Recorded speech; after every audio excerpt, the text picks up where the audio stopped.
ইসামতি নদী যে আছে এটা এখন অনেক চর পড়ছে, চরের মাঝখানে মাটি টিলা করে রাখছে অনেক উঁচা করে, এইটার উপরে বসে আছি আমরা। আমি তো মেলা দিন হলো সিরাজগঞ্জে থাকি না, এই জন্য সিরাজগঞ্জের ভাষা ভুলে গেছি, তাই যেতেহানি পারি হিতেহানি কইতাছি।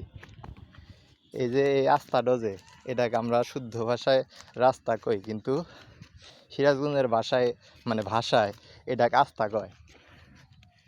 এই দেখেনে দেখেনে একটা গরু আর বাচ্চা চুমা খাইতেছে, মাঝে মাঝে আবার জাবরও কাটায়, আবার দেখেন চুমাও খায়। দেখেন এই যে দেখেন ভালোবাসার ফসল এটা। এই দেন দেখছেন আবার চুমা খাইতেছে কিবা করে, এলা জুম করে দেখাই। দেখেন কইলি তো বিশ্বাস করবেন না, এই জন্যে জুম করে দেখাইলাম। চুমা খাইতেছে। আর এই যে এগনা যেগনা দেখতে পারতেছেন এগুলো শস্যার ফুল। আমি কিন্তু সেই আগের মতো করে কইবা পারি না, যাই হোক জিতেহানি পারতেছে হিতেহানি কইতেছি। সামনে আমার ছোট ভাই ও আমার রাস্তা চিনা চিনে নিয়ে যেতেছে আমগো বাগান বাড়ি সিরাজগঞ্জ। এই যে এই গাছটা যে দেখতে পারতেছেন, এই গাছটার নাম হলো গাগরা গাছ। এই গাছের যে গোটাগুলা দেখতেছেন এটা এখনো ফল হয় নাই। ফল পূর্ণাঙ্গভাবে হইলে এটার চেহারা কিরকম হলো ছোটো ভাইটা দেখাও তো। এই যে এরকম হইব।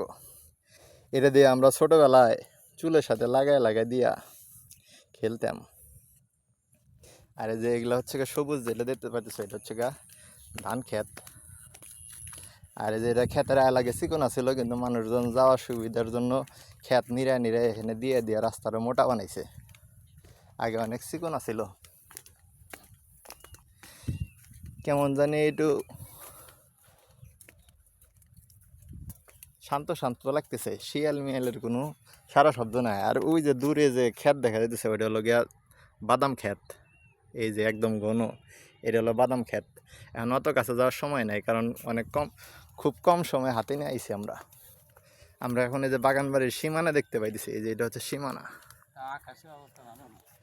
আকাশের অবস্থা ভালো না, ছোট ভাই কইলো তাই আল্লাহ দেখাই। দেখেন এই যে আকাশের দিক কত মেঘ জমছে।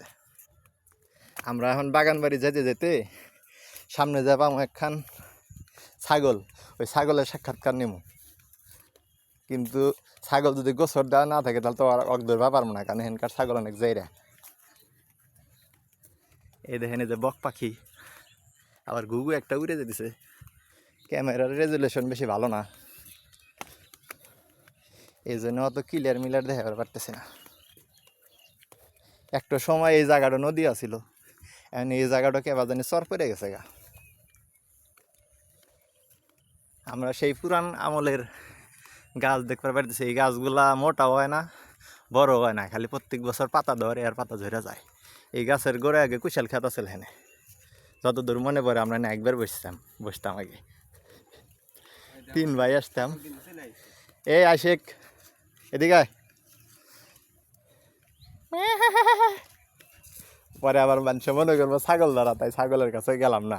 বেশি সাক্ষাৎকার নিবার যা পরে আবার সাক্ষাৎকার দেওয়া লাগবে না, যে কিসের জন্য তোমরা এখানে আইসাও।